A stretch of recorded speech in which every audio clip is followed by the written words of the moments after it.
This is the official field test #1. And if you don't know what I'm talking about, I have a new training method that has never been seen before.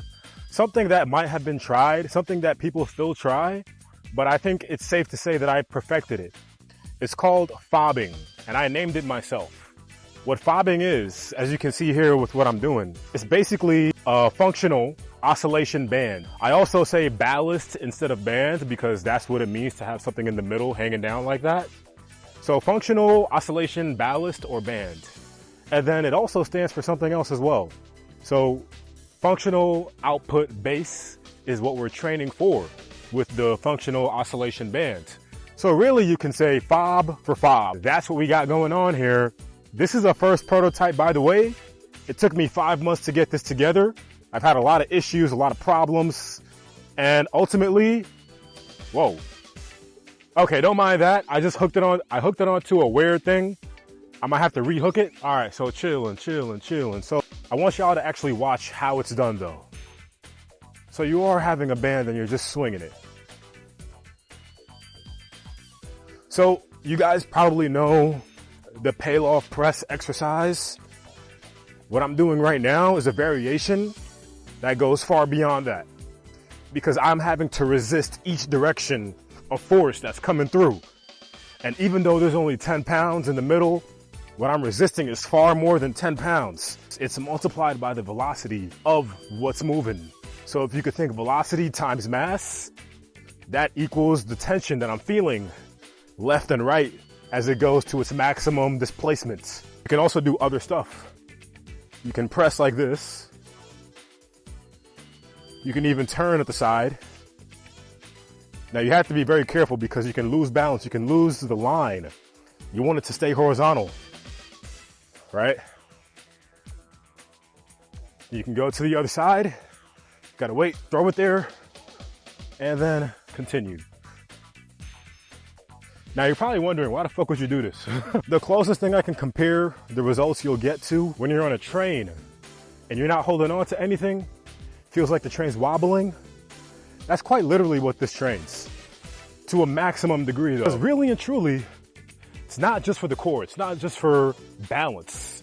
I can work actual muscles here, okay? I'll show you an example. So right now, the band is at a still point, it's standing still. And my arms are lengthened, stretched out. And I'm making sure that my arm is in the scapular plane.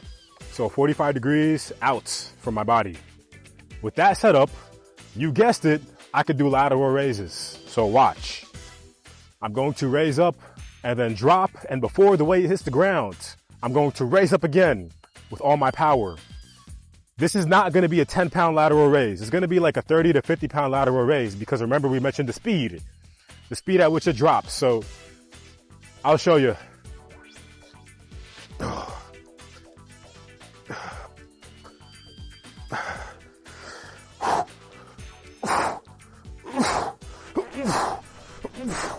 So the next thing to this is like, I need elevation at some point if I want to do all that shit, which I can easily get, you know, get a fucking bench, a box, whatever. But that's lateral raises. And then you can also do curls in the same way. However, that's a little bit more demanding of elevation. So we'll save that for the next few, for the next field test. Also, you need gloves. If you're doing this, you need gloves. Very important because you're gonna fuck your hands up otherwise. I'm saying this like you're actually gonna do it. You guys can't do this yet, okay? It's fucking new. You know, people have tried this on Instagram. I've seen it. Videos of people putting weights in between bands. And I will say it does something of the effect of what I'm doing here, but it's nothing close because you're not actually fighting back. And the band is not really fighting back either to its fullest capacity. The way I have it set up, you can actually maximize those things. You can fight the band fights back. You can even go a little crazy with it. So you can go a little crazy. Nothing like that has ever been done before. Mind you, this is not resistance training.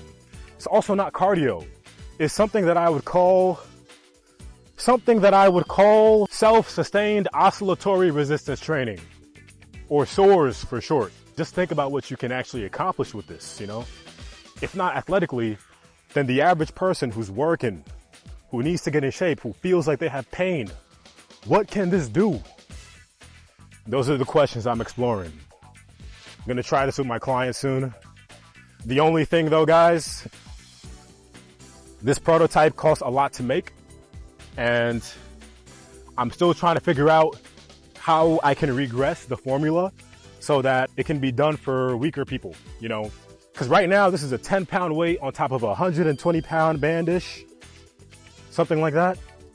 And you would have to be like an elite level of strength in order to do what I'm doing here with this. Like, I bench 300 and something pounds, I deadlift 5, I squat 500, you know. And that being said, you can't be a weak ass motherfucker doing this exact setup. So I'm working on it. But again, this shit's expensive. But if you're in the area, New York City, if you're in New York City, you can find me and we can do this together, because this is the only prototype that exists in the entire world of this. You're not gonna find this anywhere else. If you try it, you might hurt yourself or you might get kicked out of your gym. I'm just telling you, man, reach out to me on Junction Ja on Instagram, or you can follow the Fobbing page at FOB Systems, and then we can get something done. But yeah, no, this shit is fun as fuck. Do some presses and pulls. Anything can be done. The only thing I haven't figured out yet, really, biomechanically speaking, is the legs. Shouldn't be too hard once I get some straps and whatnot. But yeah, I mean, like, you know, I'm coming from a bodybuilding background, so what I'm doing with this here is gonna be kind of a test of sorts. Like, what does this do to my physique? How does this make me perform in life? I'm a trainer, so, you know, I'm always active. I'm always picking stuff up. I need that endurance. And right now, as I'm doing this, you know, I'm telling you right now, it's hard. You know, I'm gonna start out with 3 times a week at about an hour, maybe more. And then ultimately, I wanna transition into doing this like every fucking day. Now, when it gets cold outside, that's another question, you know. Maybe we'll get like some extra heat gear and be in a coat and gloves and shit. It's definitely not out of the realm of possibility. Might as well just do that. Because honestly, this is not something you can take indoors to a gym. The geometry of that facility would have to be a lot longer than it is wide. Kind of like a big rectangle. And I don't see a lot of gyms with that setup. But again, this is outdoors right now. So it's like similar to rock climbing when it was first invented, I guess. I don't know. There were no rock climbing gyms in the fucking 1600s.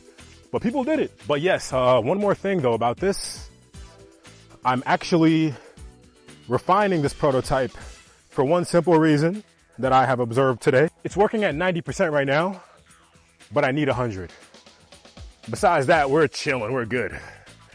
Also, you gotta really take your time, bro. Take your time as you're doing this, because it can go out of whack. As you just saw, it was diagonal.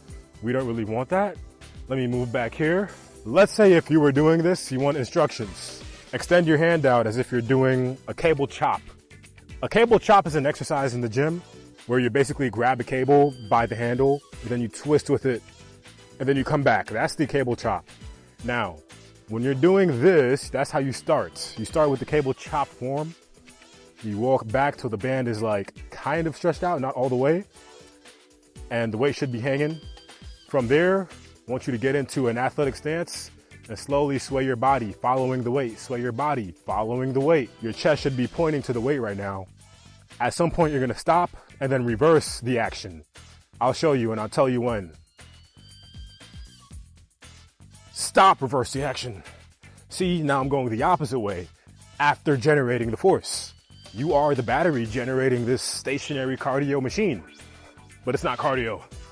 It's not cardio. It SSORS, self-sustaining oscillatory resistance training. And that is the first field test.